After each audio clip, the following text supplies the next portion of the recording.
Perfect. Hello, everyone. Hare Krishna.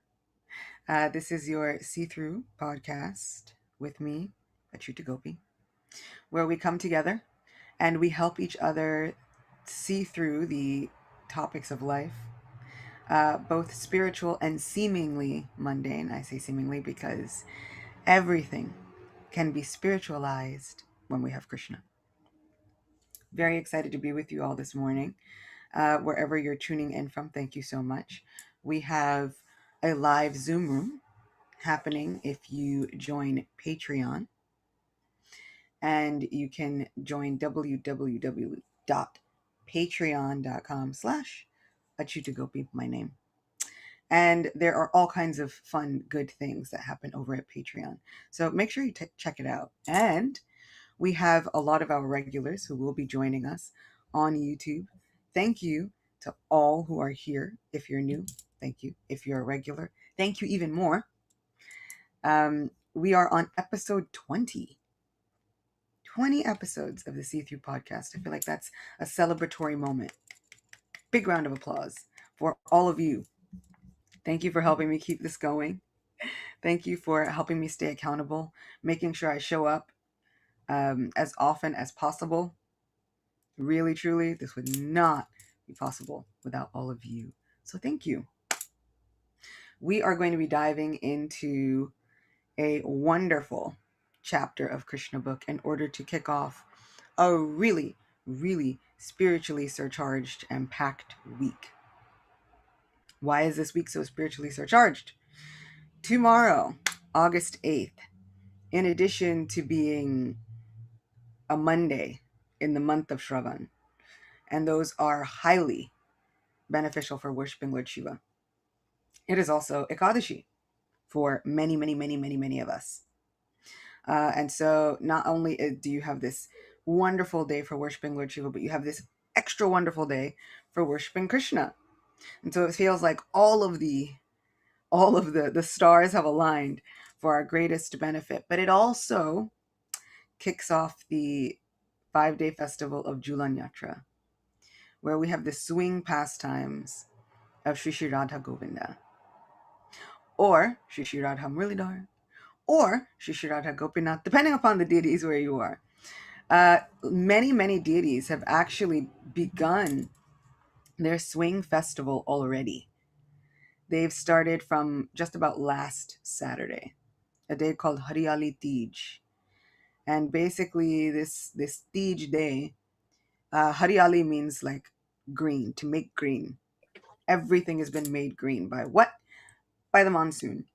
So everybody is really, really happy that the monsoon is there and everything is super green and really beautiful. And you can notice this if you don't live in a place where you just have wet season and dry season. But you ever notice how just when it rains, especially in the summer, everything looks so much more green. It looks so beautiful. And somehow or other, this lush, green, like beautiful foresty area, it's like such a vibrant color, so specific to this time of year. And so you can imagine the excitement of all of the Brijbasis in Vrindavan and elsewhere. They're just so happy that the season is here and so happy and ready to be able to celebrate with Krishna. And also the thing that comes with monsoon season is humidity. A lot of humidity. And if you live in a place that is hot and humid, it is absolutely, it feels like an armpit, one big armpit at all times. And yesterday it was really, really humid here in New York, and I was kind of feeling like we need some sort of shelter from the humidity and the heat. And then there was a really, really nice breeze. And I'd go and like sit by the water. You go find water, you go sit by the water, because there's bound to be a nicer breeze there. And so in Vrindavan and in so many other places, if there is no breeze, they're going to create one for Krishna. And so they sit the deities on a swing. And they swing them lovingly. And so many, many places and spiritual places throughout the entirety of India began celebrating these swing festivals from last week. And sometimes they'll continue. Um, and it always makes me think of Srila Prabhupada starting Rath Yatra all over the world in so many different parts. In India, you'll often have seen that it would only happen once in Jagannath Puri, and that's it. And now, thanks to Srila Prabhupada, we have so many all over the world, and at any time you like, at any time which is good for you. So this swing festival, I used to think of it as like a hard and fast rule. Happens during the 5 days of Julan Yatra, and that's it. But the wonderful thing about my temple community growing up was with our Radha Govinda deities, which were the small deities are the ones that we swing, the Chota deities, they were personally worshipped and installed by Srila Prabhupada. And so we would put them on a swing and swing them all the way through until like Radhashtami. Once they got on the swing, they'd have swing pastimes for several months because August and September tend to get really hot and humid in New York. And so what better way to celebrate with our Supreme Bestie than by having these swing festivals for as long as you can. And so if you have deities at home and you can get a little swing for them and tie them in, I would suggest that you have this sweet swing festival. You can even do it with a picture. It really starts to change your relationship. It's one of those rare times where the Supreme Being leaves the altar, and no matter what your status is in devotional life, you too can take part in these pastimes. We now become active participants in the most intimate pastimes of our dear Supreme Best Friend. So what better way to spend this next week than by lovingly pushing, or sometimes pulling because it comes with a rope, our sweet best friends on a little swing with just all joy in our hearts. So that begins tomorrow, and it will go all the way through until Thursday. Thursday, at least in New York, is the full moon, August 11th, and that is also Balaram Purnima, or Balaram Jayanti, or the appearance day of Krishna's elder brother Balaram.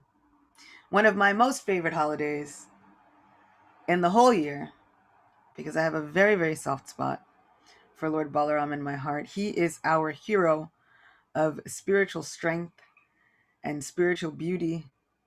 He has a very quick spiritual temper, but he is so incredibly wonderful. He is the personification of the spiritual master energy of the entire creation. He is just pretty amazing. And so I'm still trying to think about if I will be able to hop online that day and just kind of do a little bit of Balaram Katha like we used to. I'm really fingers crossed that I'm able to get it together for that day, because I'd really, really like to come and spend that time with all of you, which means that you'd get me 3 times this week, because I will be giving a Bhagavatam class tomorrow morning for the Bhakti Center at 7:15 a.m. New York time. So depending upon where you are, you can adjust for local timings. But 7:15 a.m. I will be at the Bhakti Center on the Bhakti Center Zoom channel, but I'll also be doing it here on my YouTube channel. So I'll try to film in both places. So that's our week. Also, astrologically, it's supposed to be a big week. It's all this stuff. Planets are trining and squaring each other. And I only half know what that means. I just know it's a lot. There's a lot happening. Either way, there's a lot happening. But there's so much to feel happy about and to feel gratitude for. This wonderful swing festival pastime is something to feel immense gratitude for. Balaram Purnima is something to feel immense gratitude for. Look at our good fortune. Just the ability to know about these wonderful events is great fortune. And I also have videos of previous Balaram Purnima lectures that have been up on YouTube. So if you haven't, you can check those out.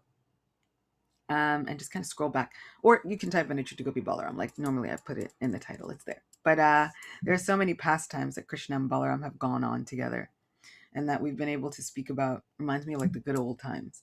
So hopefully Thursday I'll try to get a really good time where we can come together and just spend a little time talking about Lord Balaram and his significance in our lives, because that's necessary. So necessary. For me, this is also the week that marks the anniversary of me bringing home my Shalagram Shila Anantadev. So I feel like, oh, it's so wonderful. It all like ties in with Balaram Jayanti. It's like a really good week.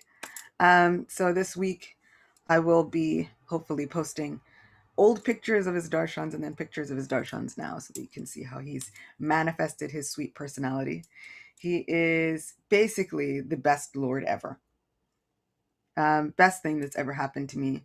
Best person to have come into my life. He's like a big bodyguard, confidant. He listens to my freakouts. So patient, really kind, just amazing. And if anyone ever wonders if our Lord puts all of these incredible demands on us, we put more demands on us than Krishna does. Because my Anantadev is he's just so easygoing. And oftentimes I'm so much harder on myself. And sometimes just like, it's okay. It's okay. One day at a time. Take it one day at a time. It's okay. So Krishna always knows that we will put these demands and these stringent schedules and all of these things on ourselves. And Krishna is just so easygoing. He just wants us to return each day and just simply think of him. So this is going to be a really, really cool week. Looking forward to spending it with all of you as much as possible. And now, without further ado, we can head into Krishna book, chapter 7, the salvation of Trinavarta. First, we need our magical incantation that can invoke the spiritual world and bring us there and bring it here all at the same time. Om Namo Bhagavate Vasudevaya. Om Namo Bhagavate Vasudevaya. Om Namo Bhagavate Vasudevaya. I feel like intentions have been made. We've kind of really settled ourselves into the right frame of mind to dive into this story. Let's see.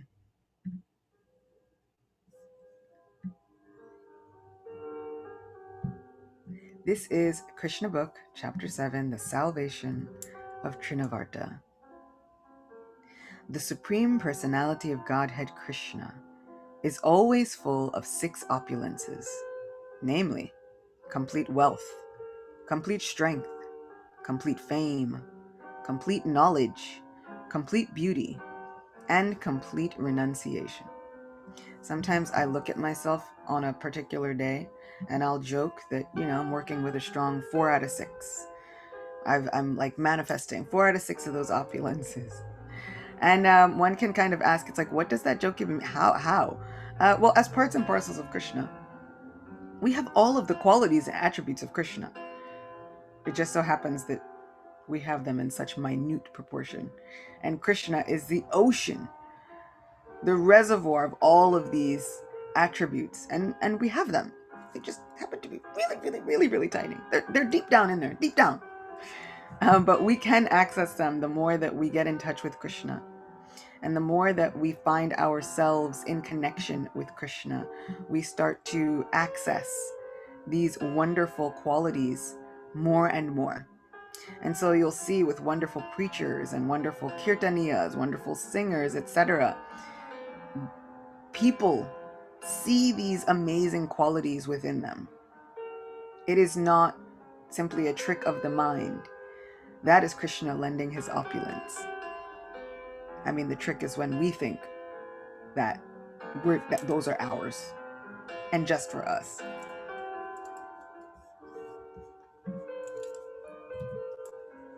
the Lord appears in different complete eternal forms of incarnation. The conditioned soul has immense opportunity to hear about the transcendental activities of the Lord in these different incarnations. In the Bhagavad Gita, it is said, Janma karma cha me divyam. The pastimes and activities of the Lord are not material. They are beyond the material conception. But the conditioned soul can benefit by hearing such uncommon activities. Hearing is an opportunity to associate with the Lord. To hear his activities is to evolve to the transcendental nature simply by hearing. I love how Srila Prabhupada makes it so easy, so easy. The conditioned soul has a natural aptitude to hear something about other conditioned souls in the form of fiction, drama, and novel. That inclination to hear something about others may be utilized in hearing the pastimes of the Lord. And how simple that process is. What's amazing is that he says one can associate with Krishna. The moment we are speaking and hearing these wonderful activities, we invoke the presence of our best friend. And so I ask you sometimes to pause during this podcast and just close your eyes as we hear about the glories of Krishna and realize he's here, sitting beside us right now. So that inclination to hear something about others may be utilized in hearing the pastimes of the Lord. Then one can immediately evolve to his transcendental nature. Krishna's pastimes are not only beautiful, they are also very pleasing to the mind. If someone takes advantage of hearing the pastimes of the Lord, the material contamination of dust accumulated in the heart due to long association with material nature can immediately be cleansed. Lord Chaitanya also instructed that simply by hearing the transcendental name of the Lord Krishna, one can cleanse the heart of all material contamination. So sometimes we think about it just as chanting, right? Cheto darpana marjanam bhavaha bhavamahadavagni nirvapanam. This chanting of the holy name, Param Vijayate Shri Krishna Sankirtanam. We put so much emphasis on the chanting of the holy name. And what do I do if my chanting's not right? And my chanting. And here Srila Prabhupada is saying, also, the same benefit can be had by carefully and simply hearing. And so I feel as though we shouldn't discount the hearing portion. It is so incredibly easy and simple for us to be hearing. There is a narration of all of the translations of Srimad Bhagavatam right on YouTube, done by Amala Bhakta, who's now Swami, Amala Bhakta Maharaj. And I grew up with these from when they were on cassette tapes. Please don't hurt my feelings by not knowing what those are. When they were on cassette tapes, and then they graduated to CDs, and now they're available on YouTube for anyone to listen to. And his narrations are so well done, so beautifully spoken. We have these narrations on Sundays where we can come together and simply hear, and it cleanses the dust in the heart. We are always looking for that process that is going to cleanse the dust in the heart and help us. Here we have such a simple process. You can just simply hear. And then enjoying the hearing is devotional service. How wonderful is our Krishna? That loophole after loophole after loophole, he will find us and make sure that we stay connected to him. Okay, fine. Your chanting is not going to be perfect. No problem. You just simply hear it. Okay, you've been hearing. Now if you just enjoy it, that is devotional service on top of devotional service, which is giving us unlimited blessings. If we want to know how to increase the blessings in our lives, we can simply increase the hearing and chanting in our lives. That is how we increase our abundance, our blessings. That is how we increase all of our good fortune. And Krishna has made this process so simple. You don't even have to read the whole Srimad Bhagavatam by yourself. You could have somebody narrate it to you. They have made these things available, and I think he has two versions. There's one version where it's simply translations, and then one version where he has included the purports. So if you find yourself and you're cleaning in your house or going about your day and you just want to listen for 20 minutes, it's perfect. Every day you could listen to another chapter. And in this way, you could be reading Srimad Bhagavatam over and over and over again. The wonderful thing about Krishna consciousness is it does not say, okay, if you're reading, it must be eyes to the page. You must be reading. You can hear it and read that way. Because all of these were oral traditions. Srimad Bhagavatam is a conversation had between many, many sages, many, many times. Bhagavad Gita was a conversation. So the wonderful thing is we have so many opportunities if we can get our minds to want to take advantage of them.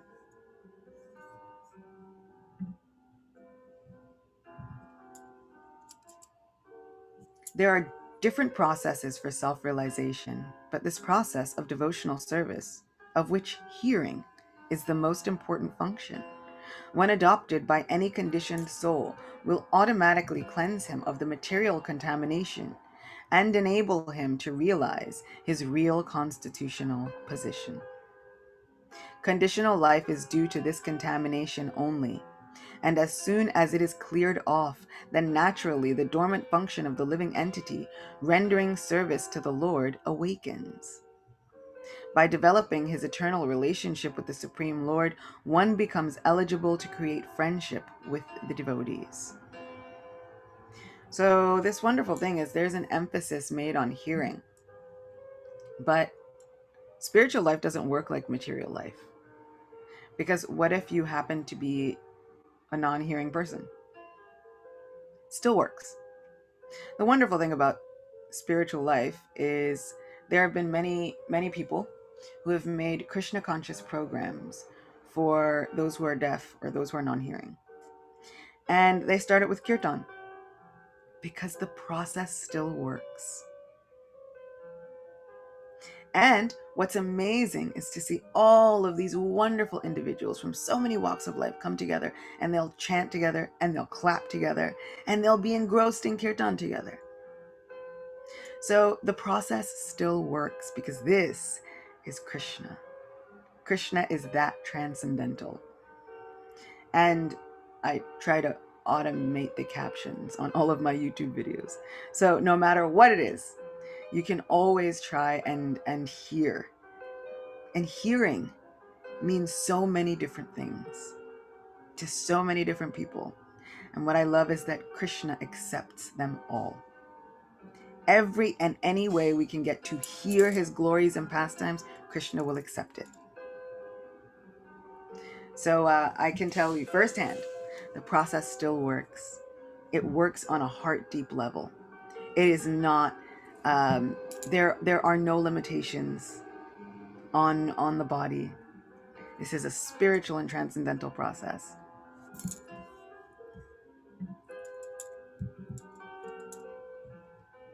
Wow.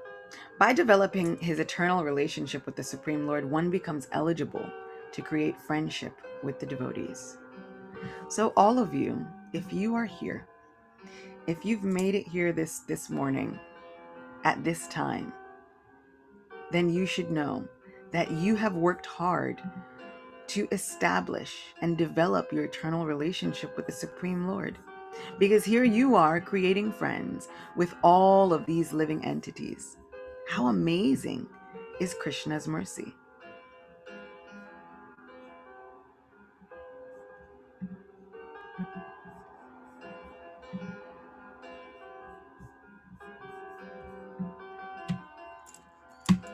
Maharaj Parikshit recommended from practical experience that everyone try to hear about the transcendental pastimes of the Lord.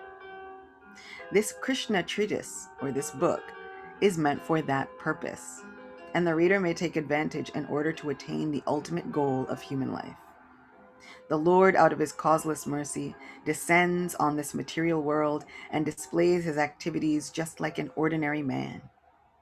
Unfortunately, the impious entities, or the atheistic class of men, consider Krishna to be an ordinary man like themselves, and so they deride him. This is condemned in the Bhagavad Gita by the Lord himself when he says, Avajananti mam mudha. The mudas, or the rascals, take Krishna to be an ordinary man or a slightly more powerful man. Out of their great misfortune, they cannot accept him as the Supreme Personality of Godhead. Sometimes such unfortunate persons misrepresent themselves as incarnations of Krishna without referring to the authorized scriptures. What's amazing is, in the purport to that particular verse in the Bhagavad Gita, what happens is Srila Prabhupada also says that you will encounter many devotees who claim to know the Supreme Personality of Godhead but still do not have complete faith in him. How amazing is that? That these people that deride Krishna when he appears, we think of, oh, those are the non-devotees, but also the devotees. Where has Krishna been appearing in our lives and we've taken that away from him? Krishna will appear in our lives and make miracles, and we're thinking, oh, that's just my hard work. That's just circumstance. That's just coincidence.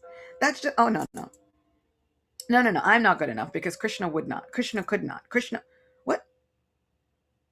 Why would Krishna pick me? Krishna couldn't pick. What do you mean Krishna couldn't? There's nothing that Krishna couldn't do. So if he has chosen you, accept the win. Take the win. Because those are the moments where we deride Krishna when he shows up in our lives. How many times do we see things working out for us and Krishna's working things out in our favor and we talk ourselves out of it? Oh, no. That wasn't Krishna because that was this was a family member, that was this help, there was that help. But the minute something goes wrong, we then think, oh, but Krishna, why would you do this to me? Why would you show up in my life to give me this? What if we flipped it? And all of the good things that happened, those are Krishna's different incarnations in our lives. And all of the bad things that happen, what if we flipped it? Oh no, that can't be my Krishna. Not my Krishna, because my Krishna doesn't act like that. So this is material world side effects, must be, because my Krishna doesn't do that. And instead we do the opposite.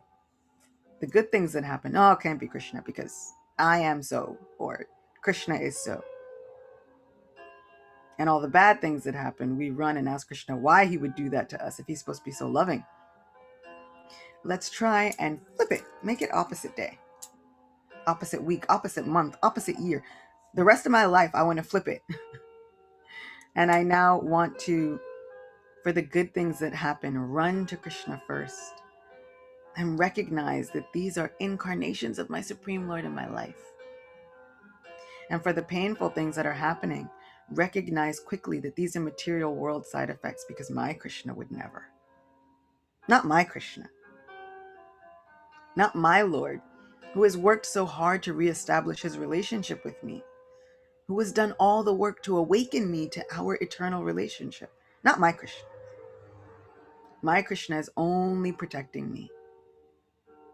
And so I've taken to saying, when something is happening and I'm unsure about it, I'm like, okay, can't wait to see how you get me out of this one, Krishna, because I need help.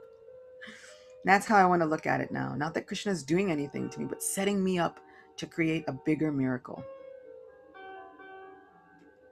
As big as the trials and tribulations that the Pandavas had to go through, that determined how big Krishna's miracles were going to be. So let us remember that when big things happen in our lives that are unfavorable, that means Krishna's mercy is going to be that much bigger, because Krishna never leaves us stranded. Not ever. Now we get into the pastime. When Krishna grew up a little more, he began to turn himself backside up, like babies do. He did not merely lie down on his back. And another function was observed by Yashoda and Nanda Maharaj. which meant they had a party for that. So at about 3 months, Krishna turns himself over and they have a party and they invite the entire village. Everyone come, we're distributing sweets, we're feeding everybody, we're going to music and dancing. And like, why? Because Krishna turned over for the first time. Imagine what a festival that must have been. And sweet little Krishna, and little baby toes, and little baby hands, and Supreme Lord, but still tiny little baby features. How sweet is this? Oh, what a wonderful celebration. Just celebrating the Lord as a baby. Every moment with him is a reason to celebrate. Our Krishna has turned over. The Lord of our life. He is just how amazing. So this can be us. We can find something to celebrate in every single day. We can wake up and say, the Lord of my life has saved me and gotten me another day, worthy of celebration. The Lord of my life has made it so that I can take another breath, worthy of celebration. The Lord of our lives has made this day with sunshine and or rain and or clouds and or whatever it is. But he's given us shelter this day. That is cause for celebration. Every day of our lives with Krishna is a cause for celebration. They arranged for Krishna's first birthday. They arranged for Krishna's birth ceremony, which is coming up, which is still observed by all followers of the Vedic principles. Krishna's birth ceremony is observed in India by all Hindus, irrespective of different sectarian views, and that is true. Even the places where you go to get your visa, the consulates, all those, it's closed. Janmashtami is that big. Everything shuts down. Everybody celebrates. It's coming on the 19th for many of us. All the cowherd men and women were invited to participate, and they arrived in jubilation. A nice band played, and the people assembled enjoyed it. All the learned brahmanas were invited, and they chanted Vedic hymns for the good fortune of Krishna. During the chanting of the Vedic hymns and playing of the bands, Krishna was bathed by Mother Jashoda. This bathing ceremony is technically called Abhishek, and even today, this is observed in all the temples of Vrindavan as Janmashtami Day, or the birthday anniversary of Lord Krishna. Not just in Vrindavan now, all over the world. Thank you, Srila Prabhupada. On this occasion, Mother Jashoda arranged to distribute a large quantity of grains, and first-class cows decorated with golden ornaments were made ready to be given in charity to the learned, respectable brahmanas. Yashoda took her bath and dressed herself nicely, and taking child Krishna duly dressed and bathed on her lap, she sat down to hear the Vedic hymns chanted by the brahmanas. While listening to the chanting of the Vedic hymns, the child appeared to be falling asleep, and therefore Mother Yashoda very silently laid him down on the bed. Being engaged in receiving all the friends, relatives, and residents of Vrindavan on the holy occasion, she forgot to feed the child milk. He was crying, being hungry, but Mother Jashoda could not hear him cry because of the various noises. The child, however, became angry because he was hungry and his mother was not paying attention to him. So he lifted his legs and began to kick his lotus feet just like an ordinary child. Baby Krishna had been placed underneath a hand-driven cart, and while he was kicking his legs, he accidentally touched the wheel of the cart and it collapsed. Imagine if you put your child as they're sleeping, as is what happens if you've ever been on a farm. There are very large structures, and if they're not moving, that's a place for shade. No problem. And so Mother Jashoda put Krishna under this cart. No problem, he can stay here. No one will bump into him as they run by. No one will do anything. It will be fine. And then all of a sudden you see this cart fall on your little baby. All of us, I think, our hearts are in our mouths, and we're in our throats, and we're trying to, well, what's happening? Various kinds of utensils and brass and metal dishes had been piled up in the handcart, and they all fell down with a great noise. The wheel of the cart separated from the axle, and the spokes of the wheel were all broken and scattered hither and thither. And this is just from one accidental touch of the little tiny baby foot of the Supreme Person. Mother Yashoda and all the gopis, as well as Maharaj Nanda and the coward men, were astonished to see how the cart could have collapsed by itself. All the men and women who were assembled for the holy function crowded around and began to suggest how the cart might have collapsed. No one could ascertain the cause, but some small children who were entrusted to play with baby Krishna informed the crowd that it was due to Krishna's striking his feet against the wheel.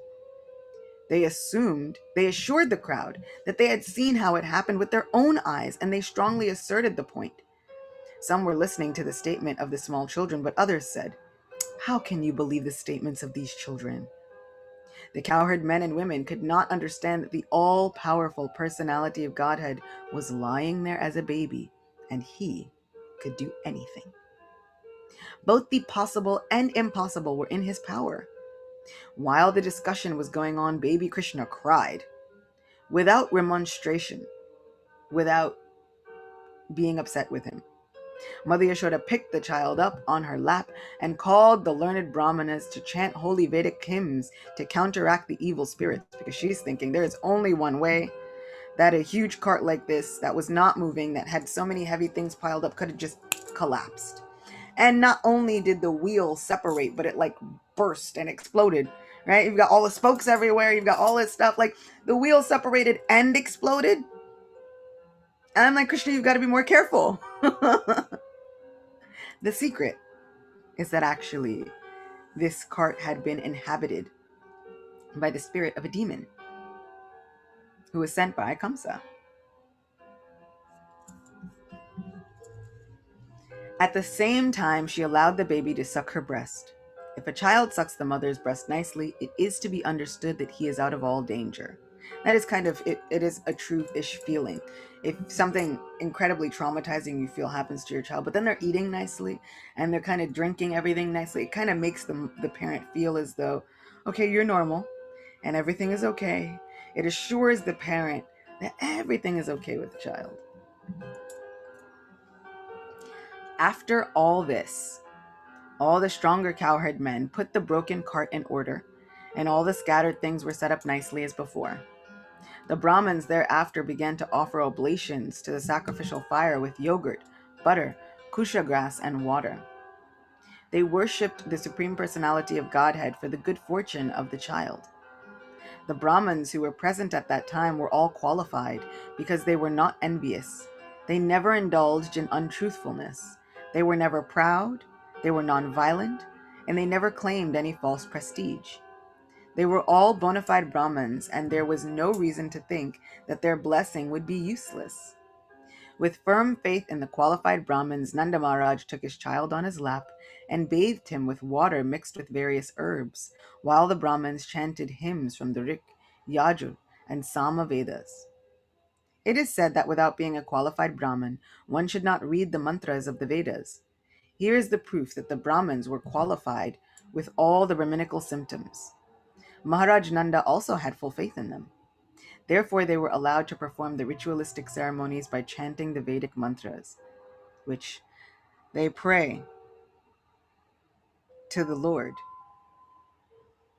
with Vedic mantras to protect the Lord, who is the source of all Vedic mantras. And that is Krishna. There are many different varieties of sacrifices recommended for different purposes, but the mantras are all to be chanted by qualified Brahmins. And because in this age of Kali, such qualified Brahmins are not available, all Vedic ritualistic sacrifices are forbidden. Sri Chaitanya Mahaprabhu has therefore recommended only one kind of sacrifice in this age, namely Sankirtan Yagya, or simply chanting the Maha Mantra, Hare Krishna, Krishna Krishna, Hare Hare, Hare Rama, Rama Rama, Hare Hare. As the Brahmins chanted the Vedic hymns and performed the ritualistic ceremonies for the second time, Nanda Maharaj again gave huge quantities of grains and cows, and many cows to them. All the cows which were given in charity were covered with nice golden embroidered garments, and their horns were bedecked with golden rings. Their hooves were covered with silver plate. Wow, silver plated hooves. 4 hooves on each cow. And they wore garlands of flowers. He gave so many cows just for the welfare of his wonderful child, and the Brahmins in return bestowed their heartfelt blessing. And the blessings offered by the able Brahmins were never to be baffled. One day, shortly after this ceremony, when Mother Yashoda was patting her baby on her lap, how adorable! How adorable! How adorable to pat the little body of the Supreme Personality of Godhead. Oh, he's so sweet. I can't even. One day, the baby felt too heavy, and being unable to carry him, she unwillingly placed him on the ground. After a while, she became engaged in household affairs.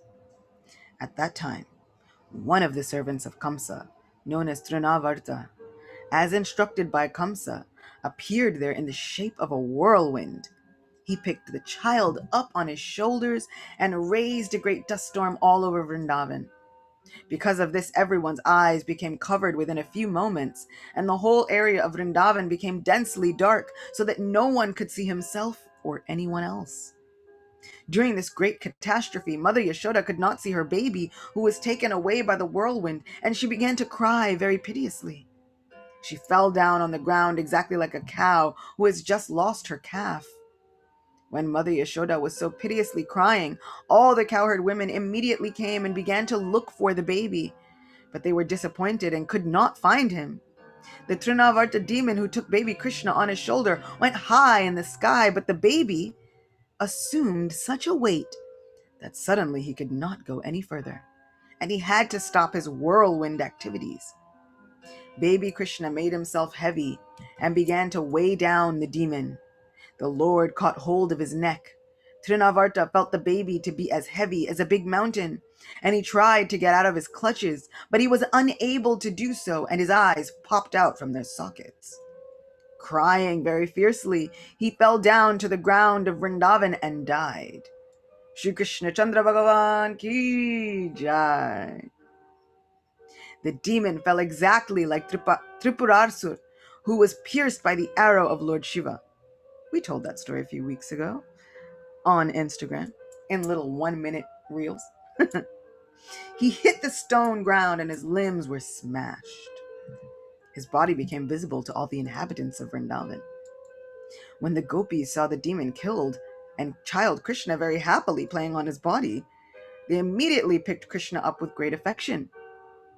The cowherd men and women became very happy to get back their beloved child Krishna. At that time, they began to talk about how wonderful it was that the demon took away the child to devour him but could not do so. And by wonderful, they mean literally full of awe and wonder. Like, how incredible. Not like, oh, how wonderful. I mean, also that was wonderful that he was not able to kill the child.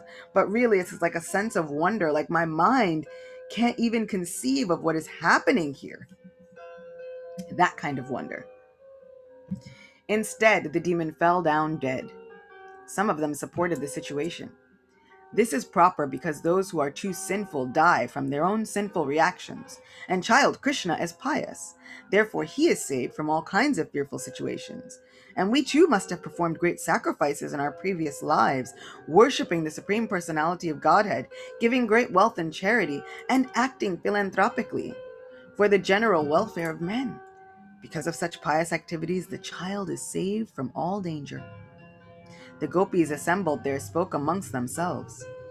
What sort of austerities and penances we must have undergone in our previous lives. We must have worshipped the Supreme Personality of Godhead, offered different kinds of sacrifices, made charities, and performed many welfare activities for the public, such as growing banyan trees and excavating wells. As a result of these pious activities, we have got back our child, even though he was supposed to be dead. Now he has come back to enliven his relatives. After observing such wonderful happenings, Nanda Maharaj began to think of the words of Vasudeva again and again. Those words were, he was telling Nanda Maharaj, better go back. I think there's some trouble brewing in Vrindavan. What's amazing is the inhabitants of Vrindavan consistently and continually were thinking, what amazing pious activities we must have performed in a past life in order to be somehow associated with our Krishna. How many times do we not think of our past lives until something bad happens? And then we think, oh, I must have been such a horrible person to have gotten this karma in this life. What if we started thinking, what amazing pious activities I must have performed in millions of previous births to come to this place at this moment to know Krishna. I must have performed so many austerities, but Krishna has given me shelter. Krishna has taken mercy on me. My past was so tainted. I was supposed to get so much in this lifetime, and instead I got Krishna. Krishna, he must have had such wonderful mercy on me. What must I have done in order to get the greatest fortune of knowing a spiritual master in this life? To have some contact with Srila Prabhupada in this life? To have some contact with Krishna in this life? We all must have performed millions of years of austerity to come to this point. This is our greatest fortune. We are amazing recipients of the good fortune and the mercy of our supreme best friend. Just more perspective. So the gopis there were thinking about their austerities and penances. After this incident, when Yashoda once was nursing her child and patting him with great affection, there streamed a profuse supply of milk from her breast, and when she opened the mouth of the child with her fingers, she suddenly saw the universal manifestation within his mouth. She saw within the mouth of Krishna the whole sky, including the luminaries, stars in all directions, the sun, moon, fire, air, seas, islands, mountains, rivers, forests, and all other movable and immovable entities. Upon seeing this, Mother Yashoda's heart began to throb, and she murmured within herself, how wonderful is this? She could not express anything, but simply closed her eyes. She was absorbed in wonderful thoughts. Krishna's showing the universal form of the Supreme Personality of Godhead, even when lying down on the lap of his mother, proves that the Supreme Personality of Godhead is always the Supreme Personality of Godhead. Whether he is manifested as a child on the lap of his mother, or as a charioteer on the battlefield of Kurukshetra. The concoction of the impersonalist that one can become God by meditation or by some artificial material activities is herewith declared false. God is always God in any condition or status, and the living entities are always the parts and parcels of the Supreme Lord. They can never be equal to the inconceivable, supernatural power of the Supreme Personality of Godhead. Thus ends the Bhaktivedanta purport of the 7th chapter of Krishna, Salvation of Trinavarta. What does this mean for us and the whirlwinds of our lives? There are going to be dust storms in our lives. Sometimes there's a dust storm every day in the mind. Anybody ever feel that way? You wake up and immediately there's a dust storm in the mind. And the mind is kicking up all these clouds of doubt and shame and guilt and a lack of self-worth. But what does Krishna do with those? Well, one, he can kill those. So whenever the mind is having these whirlwinds of doubt, we can pray to Krishna who killed Trinavarta. You can subdue this easily. This is nothing for you. And in fact, Krishna was enjoying himself. In Srimad Bhagavatam, it says the child was happily enjoying his ride in the sky. Now, Krishna book is the summary study. And so sometimes in Srimad Bhagavatam, they have fun little extra details. It says the child was happily enjoying his ride in the sky. And even after the demon was killed, When all of the residents of Vrindavan came, they saw that the child was happily playing on the dead body of Trinavarta. So we know this is nothing for you, Krishna. Oh Govinda, you can happily eradicate the doubts in my mind. You can take them for a ride, no problem. And you can show me that there is nothing to be afraid of from these doubts in the mind, or even the whirlwinds that come up within our lives. Krishna can eradicate them all. All it takes is looking for him. So when these dust clouds come up in the mind, just as the eyes of the Brijbasis were covered and they could no longer find Krishna, sometimes inside the eyes of our hearts and minds get covered. And we feel so alone that we feel as though Krishna has abandoned us. There is no Krishna. Where could he possibly be? Wouldn't he have shown himself already if he was really here? We have to remember to keep the faith. This is nothing for Krishna. Krishna can easily eradicate this. And we have to continue to look for him past the doubt, past the coverings that the dust storms arise in front of our eyes. We don't have to believe the doubts in our minds. We can believe our Krishna. So this is the salvation of Trinavarta. And I'm so happy that we all got to spend this time together. I know that there will be takeaways. There always are, thankfully. And I'm so happy that we've had so many viewers, both in the Zoom room and also on YouTube.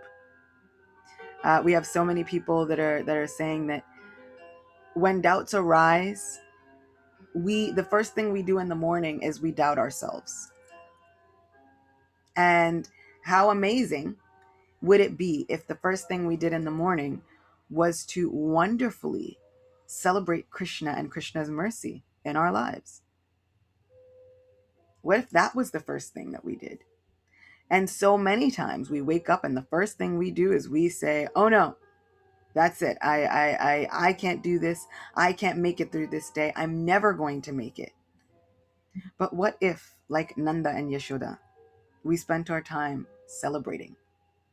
Krishna has given me this day. That in itself is a miracle. Krishna has allowed me to know him and to come in contact with him. That must be the result of millions of years of austerities and tapasya, penance. So instead of thinking about how much we are not worth, let us really understand our value. Because to Krishna, we have so much worth. We mean so much to the Supreme Personality of Godhead. We should never doubt ourselves again. And the mind is going to throw in the doubts. Oh, you're not doing this properly. In fact, you're not doing anything properly. You'll never be able to do anything properly. And to that I say we should tell the mind, you do not know what is going on here. You don't have the ultimate supreme power here. In fact, you should leave from here and let me celebrate with my Krishna. So I am looking forward to celebrating with you all this entire week. There's a week full of celebrations coming for us. Let's all take as full advantage of this week as we possibly can. You can celebrate with me online, but I also encourage you, celebrate with each other. Celebrate in your homes. Here we go. So our wonderful takeaway. When it comes to devotional service, we don't need to be achievers. We simply need to be receivers. Krishna makes his mercy so available for us that simply by hearing, we're performing devotional service. So he's always finding ways to engage us, to connect with us, to bless us with his mercy. And we simply need to open ourselves to receive it. I think that's going to be my affirmation for today. I'm open to receiving Krishna's mercy and blessings.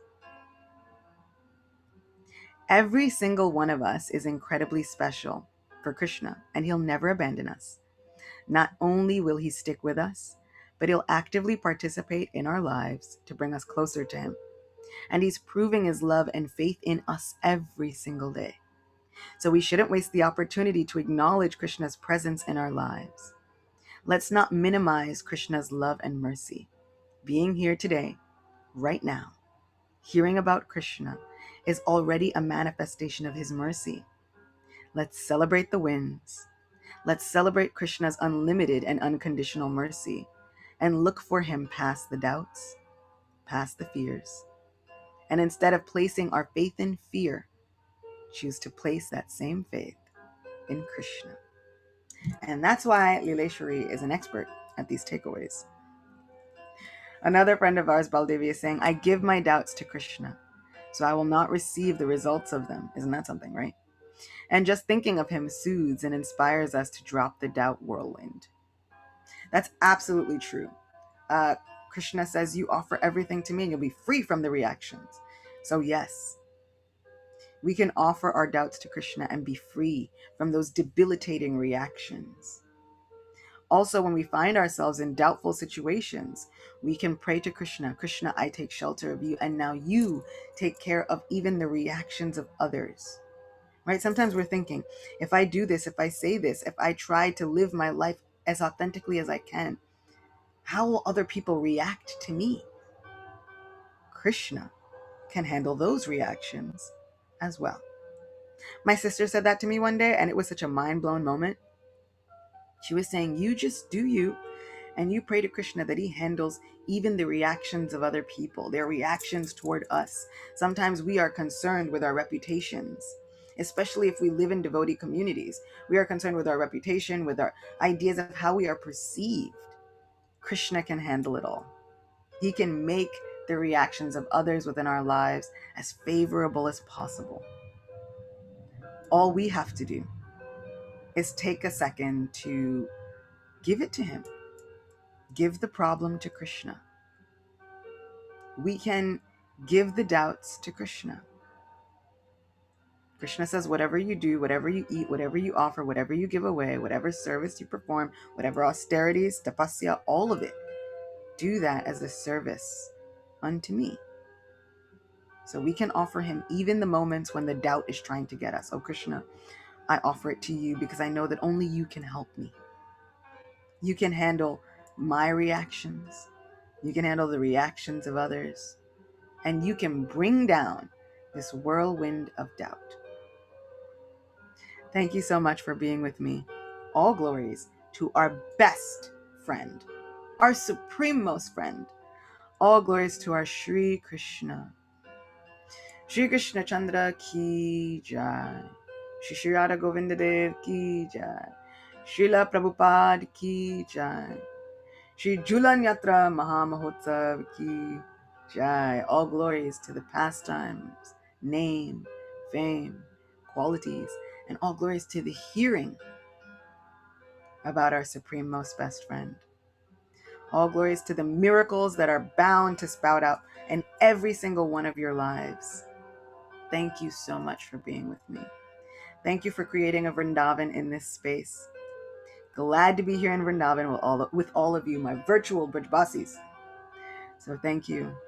And we'll see each other again next Sunday, but hopefully also tomorrow, and then Thursday, and then you'll see me. You'll see me all through the week. You'll see me. I'll see you all soon. Have a wonderful week. Remember, keep celebrating. There's something to celebrate every day. Celebrating all of you. Jai. See you all soon. Hare Krishna.